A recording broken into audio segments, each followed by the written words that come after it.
Hello friends, good morning. இப்போது time பார்த்திங்கன்னா 7:30 ஆகுது. நான் மார்னிங் எந்திரிச்சதுலேருந்து விலாக் எடுத்துகிட்ருக்கேன். யூஸ்வலாக ஹஸ்பண்ட் வீக்லி 1 டே தான் ஆஃபீஸ் போவாங்க. இன்றைக்கும் ஆஃபீஸ்லேருந்து வர சொல்லியிருக்கிறதுனால இன்றைக்கும் கிளம்பணும்னு சொல்லியிருக்காங்க. ஸோ நான் எந்திரிச்சு குளித்து ரெஃப்ரெஷ் ஆகிட்டு வந்துட்டேன். இப்போ அவங்க ரெஃப்ரெஷ் ஆக போயிருக்காங்க.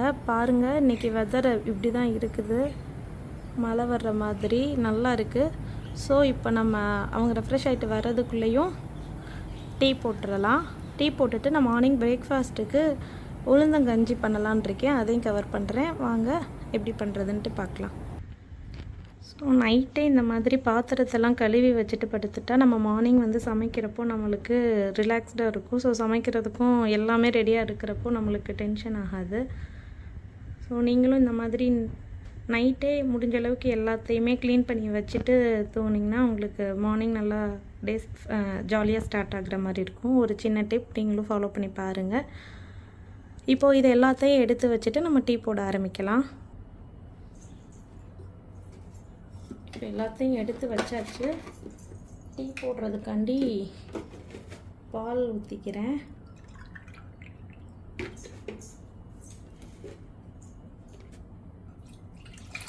இங்கே எப்போவுமே இந்த மாதிரி கேண்டு மில்க்கு தான் இருக்கும். ஸோ நம்ம பாக்கெட் பால் மாதிரி தான், ரொம்ப கான்சன்ட்ரேட்டடாக இருக்கும். நம்ம கொஞ்சம் தண்ணி ஆட் பண்ணால் தான் கரெக்டாக இருக்கும். ஸோ நான் யூஸ்வலாக 1 டம்ளர் பால் எடுத்தேன்னா 1 டம்ளர் தண்ணி ஊற்றுவேன், கரெக்டாக இருக்கும்.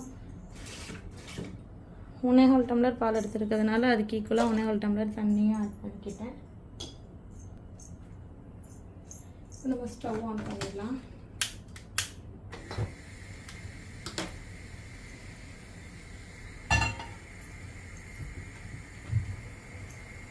தேவையான அளவுக்கு டீ தூள் போட்டுக்கலாம்.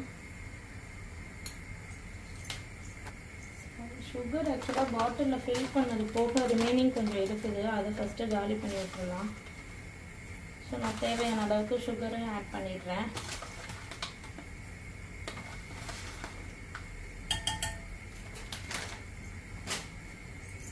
எங்களுக்கு எப்போவுமே இஞ்சி டீ தான் பிடிக்கும். ஸோ இஞ்சி தேவையான அளவுக்கு கட் பண்ணிக்கலாம். எத்தனை பேருக்கு இஞ்சி டீ பிடிக்குன்றத சொல்லுங்கள். இஞ்சி டீ குடித்தோன்னா காலையில் செம்ம ரெஃப்ரெஷிங்காக இருக்கும். ஆக்சுவலாக ஃபஸ்ட் டைம் இந்த மாதிரி விலாக் எடுக்கிறேன். ப்ராப்பராக எடுக்கிறேன் என்னன்றது தெரியலை. ஏதாவது மிஸ்டேக்ஸ் இருந்தால் அட்ஜஸ்ட் பண்ணிக்கோங்க. போக ப்ராப்பராக கரெக்ட் பண்ணிக்கிறேன். இப்போ இதை நம்ம இஞ்சியை தட்டி அதில் போட்டுடலாம்.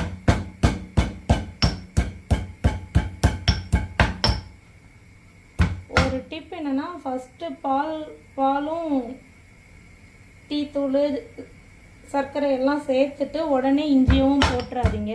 சம்டைம்ஸ் என்ன ரீசன் தெரில, பால் தெரிஞ்சிடுது அந்த மாதிரி போட்டால். எல்லா டைமும் இல்லை, ஏதாவது ஒரு சில டைம் இந்த மாதிரி தெரிஞ்சு போயிடுது. ஸோ நான் என்ன பண்ணுறேன் அப்படின்னா, அது நல்லா ஒரு கொதி வந்ததுக்கப்புறமா இந்த இஞ்சியை போட்டோன்னா அந்த இஞ்சியோட ஃப்ளேவரும் நல்லா இருக்குது, பாலும் மோஸ்ட்லி தரையாமல் இருக்குது. ஸோ அதுக்காக இப்போ இந்த மாதிரி டிப் ஃபாலோ பண்ணிகிட்ருக்கேன். இல்லை ஏன் தெரியுதுன்னு உங்களுக்கு யாருக்காவது தெரியும் அப்படின்னாலும் சொல்லுங்கள். ஃபஸ்ட்டு இஞ்சியும் தட்டி போட்டுட்டோம்னா பால் தரைஞ்சிடுது.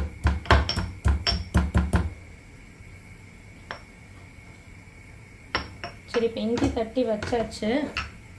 பால் கொஞ்சம் கொதிக்கட்டும். அதுக்குள்ளே நம்ம இப்போ டைம் நம்மளுக்கு ரொம்ப கம்மியாக தான் இருக்குது. சீக்கிரமாக ரெடி பண்ணணுன்றதுனால கையோட உளுந்தங்கஞ்சி வைக்க போகிறேன்னு சொன்னேன்ல, அந்த கஞ்சிக்கும் நம்ம ரெடி பண்ணிக்கலாம். அதுக்கு இந்த மாதிரி ஒரு ப்ரெஷர் குக்கர் எடுத்து வச்சுருக்கேன். அது அடுப்பில் வச்சுக்கிறதுக்கு முன்னாடி நம்ம தேவையான திங்ஸ் எல்லாத்தையுமே நம்ம இதில் மெஷர் பண்ணி போட்டுக்கலாம். நான் இன்றைக்கி ஒரு 75 கிராம் அளவுக்கு அரிசி எடுத்திருக்கேன். 100 கிராம் அரிசி எடுத்திங்கன்னா 50 கிராம் உளுந்து ஆட் பண்ணிக்கோங்க, கரெக்டாக இருக்குன்னு சொன்னாங்க அம்மா. எனக்கும் இதுதான் ஃபஸ்ட் டைம். ஆனால் இந்த கஞ்சி எனக்கு ரொம்ப பிடிக்கும். ஸோ நான் 75 கிராம் எடுத்துருக்கிறதுனால 50க்கும் கம்மியான அளவில் உளுந்து சேர்த்துக்கிறேன். இது ரொம்ப ரொம்ப ஹெல்த்தி, டேஸ்ட் வைஸும் பார்த்தா சூப்பராக இருக்கும். ஸோ இதை நம்ம கழுவி எடுத்துகிட்டு வந்துடலாம். இது கூட ஒரு 4-5 பல் பூண்டும் சேர்த்துக்கலாம். பாருங்கள், இது ரொம்ப சிம்பிள். ஒரு 100 கிராம் அரிசி எடுத்திங்கன்னா 50 கிராம் அளவுக்கு உளுந்து, ஒரு டீஸ்பூன் சீரகம், ஒரு 4-5 வெந்தயம் போட்டுட்டு ஒரு 5 பல் பூண்டு சேர்த்துருக்கேன். இது எல்லாத்தையும் இப்போ என்ன பண்ணுறோன்னா, நம்ம எதில் எடுத்தோமோ 1 கப் அளவுக்கு, இது கஞ்சி தானே, ஸோ தண்ணி கொஞ்சம் எக்ஸஸாகவே வச்சுக்கலாம். நான் இன்றைக்கி இதில் 3/4 கப் அளவுக்கு அரிசி எடுத்துருந்தேன். இதில் ஒரு 3 கப்புக்கு தண்ணி சேர்த்துக்கிறேன். 3லேருந்து 3.5 கப் அளவுக்கு நம்ம தண்ணி ஆட் பண்ணிக்கலாம். ஏன்னா நம்மளுக்கு சாதமாக வேணுங்கிறது இல்லை, கஞ்சியாக தான் குடிக்க போகிறோம். ஸோ இது கூட கொஞ்சமாக நம்ம உப்பு சேர்த்துக்கலாம். உப்பு அதிகமாக சேர்க்க வேண்டாம், இது வந்து பால் கஞ்சி. ஸோ பாருங்கள், ஒரு பிஞ்ச் அளவுக்கு தான் நான் உப்பு ஆட் பண்ணியிருக்கிறேன். இதில் நம்ம வந்து கஞ்சி ரெடி ஆனதுக்கப்புறம் பால் சேர்த்து தான் நம்ம குடிக்க போகிறோம். ஸோ நான் உங்களுக்கு காட்டுறேன். இப்போ அவ்வளோதான், எல்லாம் ரெடி ஆயிடுச்சு. ஸோ மூடி போட்டு நம்ம ஸ்டவ் ஆன் பண்ணி வச்சு ஒரு 3 விசில் வச்சு எடுத்துக்கலாம். பாருங்கள், நம்மளுக்கு ஆல்மோஸ்ட் டீயும் சூப்பராக ரெடி ஆயிடுச்சு. தெரியுதா?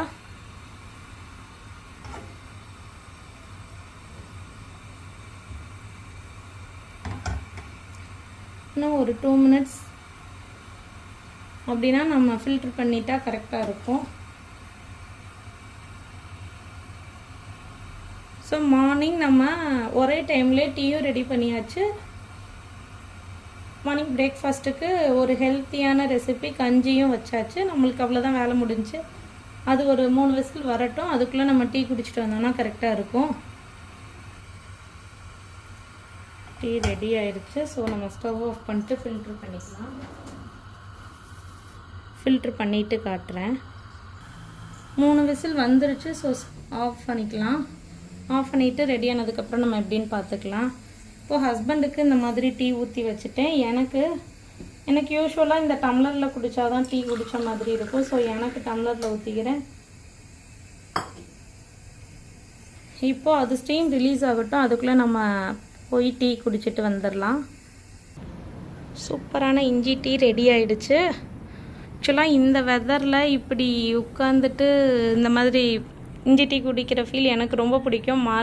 மழை சீசன்னாலே அந்த இஞ்சி டீ தான் எனக்கு எப்போ போட்டு கொடுத்தாலும் குடிக்கலாம் அப்படின்ற ஒரு ஃபீல் வரும். யாருக்கெல்லாம் இந்த ஃபீல் இருக்குன்றத கமெண்ட் செக்ஷனில் சொல்லுங்கள். டீ குடிச்சிட்டு கஞ்சி ரெடி ஆயிடுச்சான்னு பார்க்குறப்போ உங்களுக்கு வீடியோ கண்டினியூ பண்ணுறேன். பாய். ஸ்டீம் போயிடுச்சு, ரெடி ஆயிடுச்சுன்ட்டு ஓப்பன் பண்ணி பார்க்கலாம்.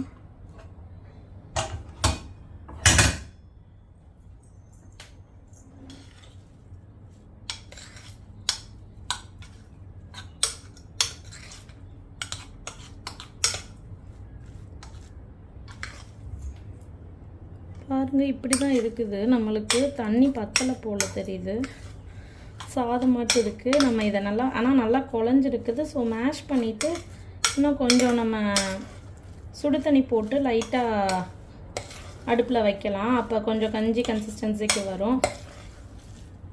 ஸோ நான் பாருங்கள், நல்லா சாதம் குழஞ்சி கஞ்சி மாதிரி தான் இருக்குது. தண்ணி மட்டும் நம்மளுக்கு இன்னும் கொஞ்சம் பத்தலை. ஸோ நீங்கள் ஆட் பண்ணுறப்ப ஒரு 4 பங்கு இல்லை 5 பங்கு தண்ணி வச்சுக்கோங்க, கரெக்டாக இருக்கும்.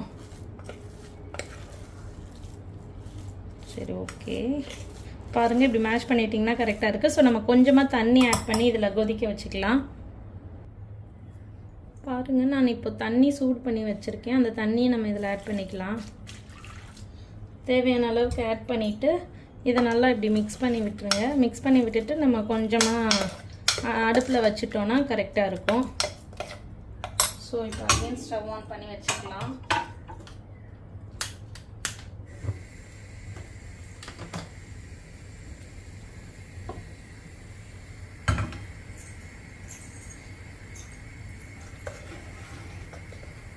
அடுப்பில் வச்சுட்டு இது ரிமைனிங் இருக்கிற இந்த 1 கப் தண்ணியும் நான் சேர்த்துக்கிறேன். ஏன்னா கஞ்சி மாதிரி குடிக்கிறப்போ தான் நல்லாயிருக்கும் இது.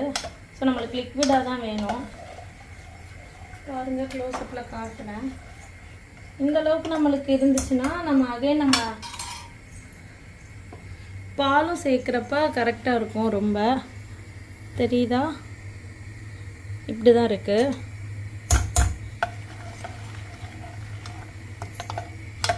டேஸ்ட் பண்ணி பார்த்தேன். டேஸ்ட் எல்லாமே செம்மையாக இருக்குது. பட் தண்ணி மட்டும் நான் ஃபஸ்ட்டே இன்னும் கொஞ்சம் ஜாஸ்தி ஆட் பண்ணியிருக்கணும் எனக்கு ஒரு. சரி ஓகே, நம்ம இது லைட்டாக கொதி வரட்டும். அதுக்குள்ளே நம்ம பாலையும் சூடு பண்ணி வச்சுட்டோம்னா நம்ம குடிக்கிறப்போ நம்ம பாலையும் ஆட் பண்ணிவிட்டு சூடான பால் ஆட் பண்ணி சர்வ் பண்ணோம்னா கரெக்டாக இருக்கும். ஸோ இது ரெடி ஆகட்டும். அந்த கேப்பில் நான் பாலையும் சூடு பண்ணி எடுத்துகிட்டு வந்துடுறேன். பாருங்கள், கஞ்சி நல்லா நம்ம இந்த மாதிரி தண்ணி ஊற்றி நம்ம ஒன்றும் பிரச்சனை இல்லை. கட்டியாக இருந்துச்சுன்னா கூட நம்ம அதுக்கப்புறம் தேவையான அளவுக்கு தண்ணி ஊற்றிக்கலாம். ஏன்னா அரிசி இது எல்லாமே நல்லா சாஃப்டாக குக் ஆகிடுச்சு நம்ம ஃபஸ்ட்டு ஆட் பண்ண தண்ணியிலேயேவும். ஸோ நம்ம இந்த கஞ்சி கன்சிஸ்டன்சிக்காக அடுத்து நம்மளுக்கு எவ்வளோ வேணுமோ அந்த அளவுக்கு வெந்நி மட்டும் சூடு பண்ணி ஊற்றிட்டு ரொம்ப நேரம் கொதிக்க வைக்க வேண்டாம், அப்புறம் அகைன் கட்டி ஆயிரும். ஸோ இந்த மாதிரி கன்சிஸ்டன்சியில் தான் இருக்குது. இருங்க நான் உங்களுக்கு காட்டுறேன். இப்போ நம்ம ஸ்டவ் ஆஃப் பண்ணிக்கலாம் ஃப்ரெண்ட்ஸ். ஸ்டவ் ஆஃப் பண்ணிட்டேன், உங்களுக்கு காட்டுறேன் பக்கத்தில்.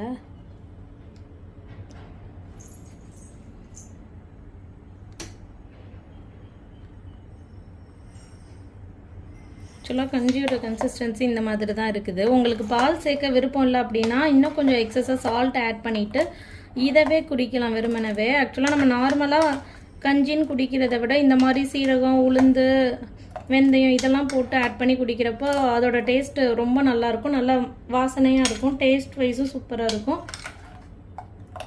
இப்போது அவ்வளோதான், ரெடி ஆயிடுச்சு. இதில் நம்ம கொஞ்சமாக பால் மட்டும் ஆட் பண்ணிக்கலாம். நான் சூடு பண்ணி வச்சுருக்கேன்னு சொன்னேன்ல, அந்த பாலை நான் ஆட் பண்ணிக்கிறேன். பால் வந்து தேவையான அளவுக்கு சேர்த்துக்கோங்க. ஏன்னா இதை நம்ம வச்சுருந்தோம்னா ஃபுல்லாக கட்டி ஆயிடும். ஸோ நம்ம குடிக்கும்போது தேவைப்படுற அளவுக்கு பால் சூடு பண்ணி ஆட் பண்ணிக்கிட்டோன்னா கரெக்டாக இருக்கும்.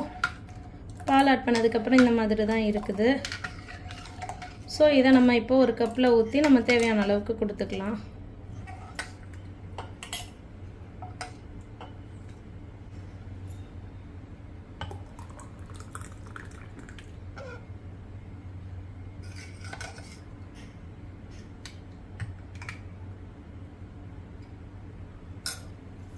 அவ்வளோதான், ஒரு சூப்பரான ஹெல்த்தியான பிரேக்ஃபாஸ்ட் ரெடி ஆகிடுச்சு. ரொம்பவே டேஸ்ட்டாகவும் இருக்கும்.